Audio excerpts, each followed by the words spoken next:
কাছাকাছি দুটো জায়গা আছে, একটা হলো সীতাপুর আর একটা হলো ফুরফুরা শরীফ। সীতাপুরের মাদ্রাসায় 11টা শিক্ষক নেই, ফুরফুরার মাদ্রাসায় 14টা শিক্ষক নেই। এই শিক্ষক দিবস কেন দেয়? উদ্দেশ্যটা কি? টোটাল পশ্চিমবাংলার 10,000 শিক্ষা ভ্যাকান্সি খালি মুসলমানদের। কেন? উদ্দেশ্য কি? শিক্ষক না থাকলে ছাত্র থাকবে, ছাত্র না থাকলে প্রতিষ্ঠান শেষ।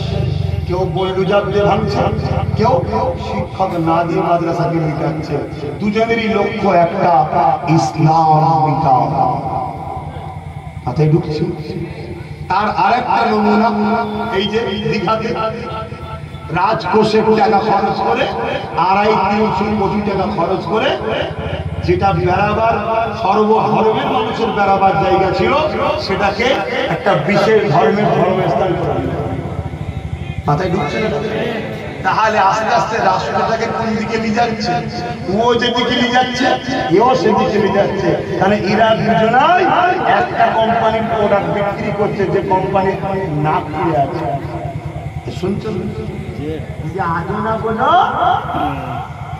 জবাই হওয়ার জন্য তৈরি হোক, আর কি করতে? তবে দুনিয়া তো চলবে, আর তুমি কি ভাবছো আখিরাতে চলবে?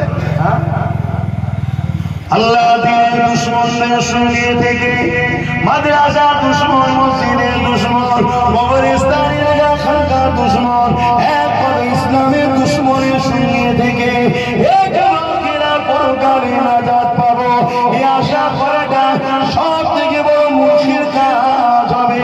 কেননা মনে রাখবে, আল্লাহ নবী জানিয়ে দিলে 2 শ্রেণীর লোক জাহান্নামে যাবে। এক শ্রেণীর লোক অন্যায় করার জন্য জাহান্নামে যাবে, আর